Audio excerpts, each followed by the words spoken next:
Now to our team coverage of the roadways today. The Idaho Transportation Department is preparing for a challenging night ahead, also for the morning especially. And CBS 2's Sarah Jacobson continues our team coverage. She's live in Boise with how the crews are prepared for this snow.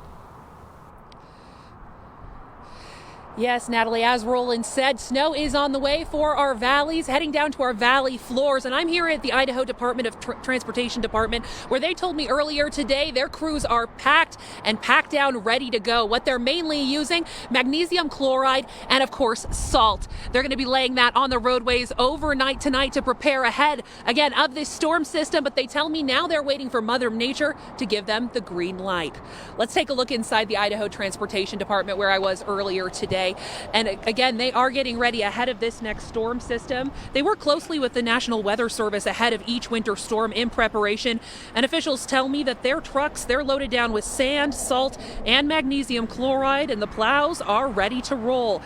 Now, this storm is expected early tomorrow morning, as Roland said, and officials with ITD say they're ready. We've got our operators ready. You saw the equipment is already loaded up with our salt and magnesium chloride solution.